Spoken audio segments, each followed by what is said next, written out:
Hello my dear students, ಹೇಗಿದ್ದೀರಾ ಮಕ್ಕಳೇ? Welcome to Pallavi tutorials. ಇವತ್ತಿನ ಸೆಕೆಂಡ್ PUC 2026 ಆ್ಯನುವಲ್ ಎಕ್ಸಾಮ್ನ ಯಾವ ರೀತಿಯಾಗಿ ಮಾಡಿದ್ರಿ, ಪ್ರಾಬ್ಲಮ್ಸನ್ನೆಲ್ಲ ಅಟೆಂಡ್ ಮಾಡಿರ್ತೀರಿ. ಸೊ ಈಸಿಯಾಗಿ ಕೇಳಿದ್ದಾರೆ, ಏನೂ ಕೂಡ ಟ್ವಿಸ್ಟ್ ಇಲ್ಲ.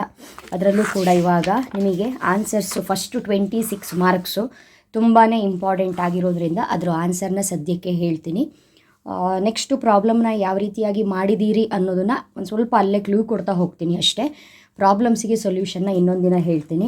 ಸೊ ಇವಾಗ ನಿಮಗೆ ಪಾರ್ಟ್ ಎಯಲ್ಲಿ 20 ಮಾರ್ಕ್ಸ್ ಆಗಿರ್ಬೋದು, ಪಾರ್ಟ್ ಬಿಯಲ್ಲಿ 6 ಮಾರ್ಕ್ಸಿಗೆ 5 ಕ್ವಶನ್ಸು, 2 ಮಾರ್ಕ್ಸಿನ 5 ಕ್ವಶನ್ಸ್ ಕೊಟ್ಟಿರ್ತಾರೆ. 3 ಕ್ವಶನ್ಸಿಗೆ ಅಟೆಂಡ್ ಮಾಡಬೇಕು. ಸೊ ಆನ್ಸರ್ಸ್ನ ಸರಿ ಬರ್ದಿದ್ದೀರೋ ಇಲ್ವೋ ಅನ್ನೋದನ್ನು ಚೆಕ್ ಮಾಡ್ಕೊಳ್ಳಿ. ಖಂಡಿತವಾಗ್ಲೂ ಸರಿ ಬರ್ದಿರ್ತೀರಿ. In order to form a partnership there should be at least ಒಂದು ಪಾರ್ಟ್ನರ್ಶಿಪ್ ಫರ್ಮ್ನ ಸ್ಟಾರ್ಟ್ ಮಾಡಬೇಕು ಅಂತ ಹೇಳಿದ್ರೆ ಅಟ್ಲೀಸ್ಟ್ 2 ಪೀಪಲ್ ಇರಲೇಬೇಕು. ನಿನ್ನೆ ಕೊಟ್ಟಿದ್ದೀನಿ important question. A and B, C are partner sharing profits in the ratio of 5:3:2. If C retires, ಇದು A, ಇದು ಬಿ, ಇದು ಸಿ. ಕರೆಕ್ಟಾ? ಸಿ ರಿಟೈರ್ ಆದ್ರ ಮೇಲೆ ಉಳಿದಿರೋದೇನು? 5:3 ಅಷ್ಟೇ ಆನ್ಸರ್. ಇದಕ್ಕೆ ಸಿಂಗಲ್ ರೇಷಿಯೋ ಕೊಟ್ಟಾಗ ಈ ರೀತಿಯೇ ಮಾಡೋದು, ಸಿಂಪಲ್ಲಾಗಿ 1 ಮಾರ್ಕಿಗೆ 5:3 is the right answer. Next, unrecorded liabilities when paid are shown in ಅಂತ ಇದೆ. Answer debit side of realisation account. So ನೀವು ರೆಸೊಲ್ಯೂಷನ್ ಮಾಡುವಾಗ ರಿಯಲೈಸೇಷನ್ ಅಕೌಂಟನ್ನು ಯಾವ ರೀತಿಯಾಗಿ ಪ್ರಿಪೇರ್ ಮಾಡ್ತೀರಾ ಅದರಲ್ಲೇ ಗೊತ್ತಾಗ್ಬಿಡುತ್ತೆ. Issued capital is a part of authorised capital. Following is an extraordinary item ಅಂತ ಕೇಳಿದ್ದಾರೆ. Loss due to theft. Next, partnership comes into existence as a result of dash among the partners agreement. Old ratio minus new ratio is equal to sacrificing ratio. On dissolution of firm, partners loan account is transferred to dash account, cash or bank account. Already ಗೊತ್ತಿದೆ ನಿಮಗೆ, dissolution ಅಕೌಂಟ್ನ ನಾವು balance ಶೀಟಲ್ಲಿ close ಮಾಡಲ್ಲ, cash or bank ಅಕೌಂಟಲ್ಲೇ close ಮಾಡೋವಂಥದ್ದು. Loans which are repayable within dash months ಅಂತ ಕೇಳಿದ್ದಾರೆ, 12 months.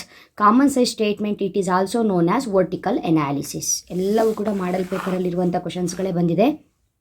Next, match the following. Valuation of goodwill, ಇದು average profit method. Debentures, acknowledgement of debt. Revenue from operations, sales. Profitability ratio, earning per share. Cash flow statement, inflows and outflows of cash.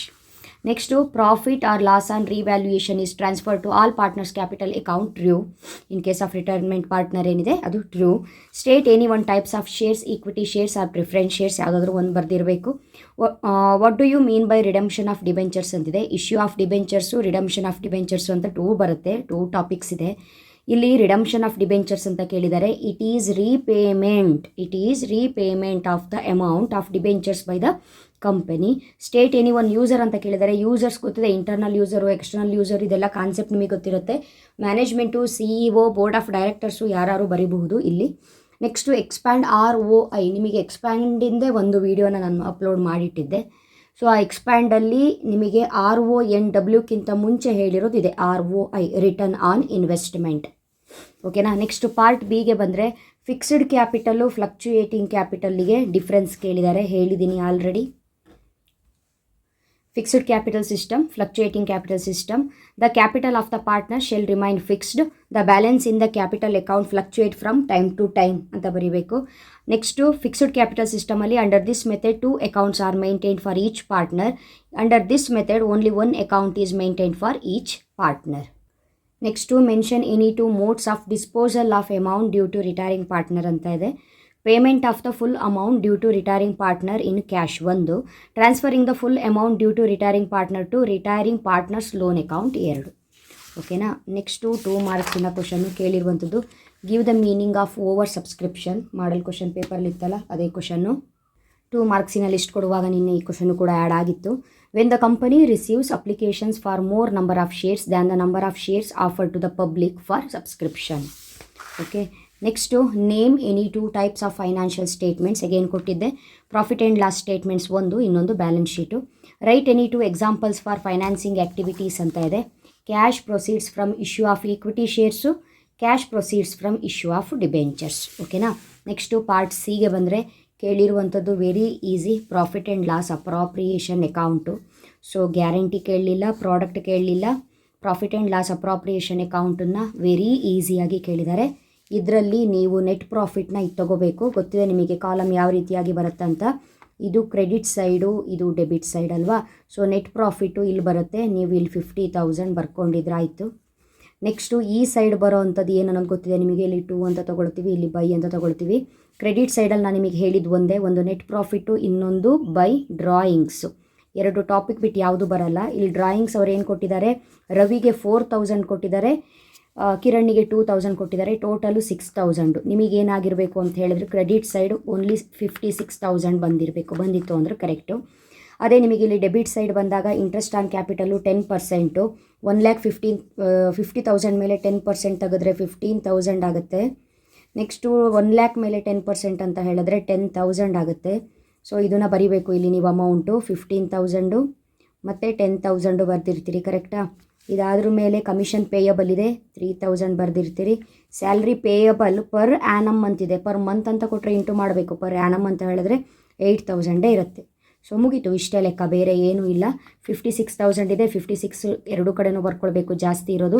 ಈ 56ಅಲ್ಲಿ ನೀವು ಇಲ್ಲಿ ಬಂದಿರುವಂಥ ಅಮೌಂಟನ್ನು ಕಳೆದ್ರೆ 10, 15, 25, 25, 28, 30, 36,000 ಆಗುತ್ತೆ. So 56ಅಲ್ಲಿ 36 balance ಹೋದರೆ ಉಳಿಯೋದು 20,000 ಉಳಿಯುತ್ತೆ ನೋಡಿ. ಈ 20,000ನ ನೀವೇನಾದರೂ ಪಾರ್ಟ್ನರ್ಸಿಗೆ ಹಂಚಿದರೆ ಅಲ್ಲಿಗೆ ಪ್ರಾಬ್ಲಮ್ಮು ಕರೆಕ್ಟ್ ಇದೆ. ಇಷ್ಟೇ ಪ್ರಾಬ್ಲಮ್ಮು. ಸೊ ಈ ರೀತಿಯಾಗಿ ನನಗೆ ಸ್ವಲ್ಪ ಟೈಮ್ ಮಾಡಿಕೊಂಡು ಈ ಪೇಪರಿಗೆ ಆನ್ಸರ್ನ ಕೊಡ್ತೀನಿ. ಇಲ್ಲ ಇನ್ನು ಸ್ವಲ್ಪ ದಿನದಲ್ಲೇ ಬೋರ್ಡಿನ ಕೀ ಆನ್ಸರ್ಸ್ ಬರುತ್ತೆ ಮಕ್ಕಳೇ. ಯಾವ ರೀತಿಯಾಗಿ ಮಾಡೋದು, ಮಾಡಿದ್ದಾರೆ ಅಥವಾ ಸೊಲ್ಯೂಷನ್ ಹೇಗೆ ನೀವು ಮಾಡಿದ ಕರೆಕ್ಟ್ ಇದೆಯೋ ಇಲ್ವೋ ಅನ್ನೋದು ಗೊತ್ತಾಗುತ್ತೆ. ಆ್ಯಂಡ್ ಅಫ್ಕೋರ್ಸ್ ಆದಷ್ಟು ಬೇಗ ರಿಸಲ್ಟ್ ಬರುತ್ತೆ, ಚೆನ್ನಾಗಿ ರಿಸಲ್ಟ್ ಬರುತ್ತೆ, ಟೆನ್ಷನ್ ಏನೂ ಇಲ್ಲ. ಗೇನ್ ರೇಷಿಯೋ ಕೇಳಿದ್ದಾರೆ, ನ್ಯೂ ರೇಷಿಯೋ, ಓಲ್ಡ್ ರೇಷಿಯೋ ಮಾಡಿದಿರಲ್ವಾ? ಓಕೆ. ನೆಕ್ಸ್ಟು ಇದು ಅಂತೂ ತುಂಬ ಈಸಿ ಕೊಟ್ಬಿಟ್ಟಿದ್ದಾರೆ. ಡೆತ್ತು ನೋಡೋದೇ ಬೇಡ, ತುಂಬ ಅಂದರೆ ತುಂಬ ಈಸಿ ಇದೆ ಪ್ರಾಬ್ಲಮ್ ಎಲ್ಲವೂ ಕೂಡ. ಇಲ್ಲೂ ಅಷ್ಟೇ, revenue from operations, purchase, salary, finance, ಇದೆಲ್ಲದು ಇನ್ಕಮ್ ಟ್ಯಾಕ್ಸು ಪರ್ಸಂಟೇಜ್ ಕೊಡ್ತಾರೆ. ಕ್ಯಾಲ್ಕುಲೇಟ್ ಮಾಡೋಕ್ಕೆ ಕನ್ಫ್ಯೂಸ್ ಮಾಡ್ಕೊಳ್ತೀರೇನೋ ಅಂತ ತಿಳ್ಕೊಂಡಿದ್ದೆ. ಬಟ್ ಎರಡರದ್ದು ಹೇಳಿದ್ದೆ ನಾನು, ಎರಡೂ ಪ್ರಾಬ್ಲಮ್ಮು ಹೇಳ್ಕೊಟ್ಟಿದ್ದೆ. ಆದರೆ ಇಲ್ಲಿ ಡೈರೆಕ್ಟಾಗಿ ಅಮೌಂಟ್ ಕೇಳಿದ್ದಾರೆ. ಸೊ ಫಸ್ಟ್ ಟೋಟಲಿಂದ ಸೆಕೆಂಡ್ ಟೋಟಲ್ನ ಕಳೆದು ಅದಕ್ಕೆ ಇನ್ಕಮ್ ಟ್ಯಾಕ್ಸ್ನ ಮೈನಸ್ ಮಾಡಿದರೆ ಮುಗಿದೋಗಿದೆ ಪ್ರಾಬ್ಲಮ್ಮು. ನೆಕ್ಸ್ಟು ನಿನ್ನೆ ನಾನು ಇನ್ವೆಸ್ಟಿಂಗ್ ಆ್ಯಕ್ಟಿವಿಟಿ, ಫೈನಾನ್ಸಿಂಗ್ ಆ್ಯಕ್ಟಿವಿಟಿ ಹೇಳ್ಕೊಟ್ಟಿದ್ದೆ. ಅದಕ್ಕಿಂತ ಮುಂಚೆ ಆಪರೇಟಿಂಗ್ ಆ್ಯಕ್ಟಿವಿಟಿ ಕೂಡ ಅಪ್ಲೋಡ್ ಮಾಡಿದ್ದೆ. ಆಪರೇಟಿಂಗ್ ಆ್ಯಕ್ಟಿವಿಟಿಯನ್ನು ಸ್ವಲ್ಪ ಕಷ್ಟ ಆಗುವಂಥ, ಅಕೌಂಟೆನ್ಸಿ ಕಷ್ಟ ಆಗುವಂಥ ಮಕ್ಕಳು ನೆನ್ಪಿಟ್ಕೊಂಡು ಮಾಡೋದು ಕಷ್ಟ. ಹಾಗಾಗಿ ಆಪರೇಟಿಂಗ್ ಆ್ಯಕ್ಟಿವಿಟಿ ಬೇಗ ಕಲ್ತ್ಕೊಳ್ಳಿ ಅಂತ ಮುಂಚೆನೇ ಅಪ್ಲೋಡ್ ಮಾಡಿದ್ದೆ. ಸೊ ಆ ವೀಡಿಯೋಸ್ ಜೊತೆನೇ ಹಿಂದೆ ಮುಂದೆಯಲ್ಲಿ ನಿಮಗೆ ಯಾವುದು ಇನ್ವೆಸ್ಟಿಂಗು, ಫೈನಾನ್ಸಿಂಗು ಬಂದಿತ್ತು. ಸೊ ಮಾಡಿದ್ದೀರಿ ಅಂತ ಅಂದ್ಕೊಂಡಿದ್ದೀನಿ. ಆ್ಯಂಡ್ ಆಫ್ಕೋರ್ಸ್ ಅಡ್ಮಿಷನ್ನು, ಸೊ ವೀಡಿಯೋಸ್ಗಳನ್ನ ನೋಡಿದ್ದೀರಿ ಮಕ್ಕಳೇ. ಹೆಲ್ಪ್ ಆಗಿದೆಯೋ ಇಲ್ವೋ ಅನ್ನೋದನ್ನು ನೀವೇ ಕಮೆಂಟ್ ಮಾಡಬೇಕು. ನೋಡ್ಕೊಂಡಿದ್ದೀರಾ ಚೆನ್ನಾಗಿ ಅಂತ. ಡಿಸಲ್ಯೂಷನ್ ಅಂತೂ ವೆರಿ ಈಸಿ. ಇದಿಷ್ಟು ಫಸ್ಟಿಗೆ ಇಲ್ಲಿ ಕ್ಯಾಶೆಟ್ ಬ್ಯಾಂಕ್ ಒಂದು ಯಾವ ಅಕೌಂಟ್ ಕೇಳಿದರೆ ಬ್ಯಾಂಕ್ ಅಕೌಂಟ್. ಇಲ್ಲಿ ನೋಡಿ, ಕ್ಯಾಶೆಟ್ ಬ್ಯಾಂಕ್ ಒಂದು ಬ್ಯಾಂಕ್ ಅಕೌಂಟಿಗೆ ಹೋಗುತ್ತೆ. ಅದು ಬಿಟ್ಟರೆ ಡೇಟಾರು, ಬಿಲ್ಸ್ ರಿಸೀವಬಲು, ಕಂಪ್ಯೂಟರ್ಸು, ಮಷಿನರಿ ಇದೆಲ್ಲವೂ ಕೂಡ ನೀವೇನು ಡಿಸಲ್ಯೂಷನ್ ಅಕೌಂಟ್ ಓಪನ್ ಮಾಡ್ತೀರಿ ಅದು ಡೆಬಿಟ್ ಸೈಡ್ ಇಷ್ಟು ಬರೆದಿಡಬೇಕು ಅಷ್ಟೇ. ಈ ಕಡೆ ನೀವು ಕ್ರೆಡಿಟಾರ್ಸು, ಬಿಲ್ಸ್ ಪೇಯಬಲ್ಲು, ವನಿತಾ ಲೋನು ತೊಗೊಳ್ಳೋದಕ್ಕೆ ಬರಲ್ಲ, ಇದು ಬ್ಯಾಂಕ್ ಅಕೌಂಟಿಗೆ ಹೋಗುತ್ತೆ. ವನಿತಾ ಲೋನು ಬರಲ್ಲ. Next profit and loss account ಇದೇನಿದೆ ಇದು ಪಾರ್ಟ್ನರ್ಸ್ ಕ್ಯಾಪಿಟಲ್ ಅಕೌಂಟಿಗೆ ಹೋಗುತ್ತೆ.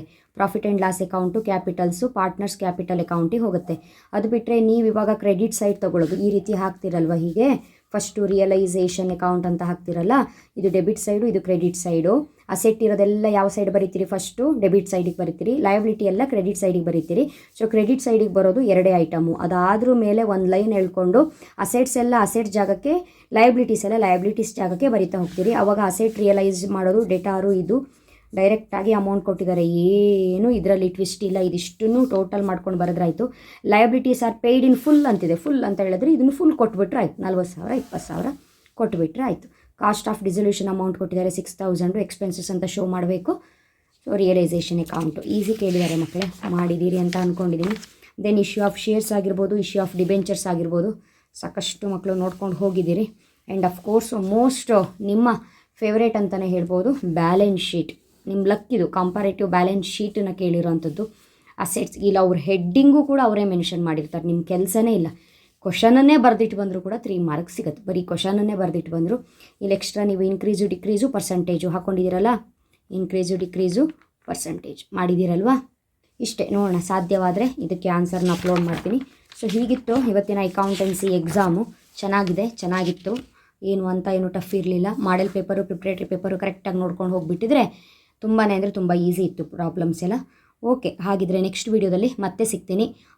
ಕಾಮರ್ಸ್ ಸ್ಟೂಡೆಂಟ್ಸಿಗೆ CS ಕಾಂಬಿನೇಷನ್ ಅವ್ರು ಬಿಟ್ಟು, ಕಂಪ್ಯೂಟರ್ ಸೈನ್ಸ್ ಕಾಂಬಿನೇಷನ್ ಅವ್ರು ಬಿಟ್ಟು ಉಳಿದವರಿಗೆ PUCಗೆ ಎಕ್ಸಾಮ್ಸ್ ಮುಗ್ದಿದೆ.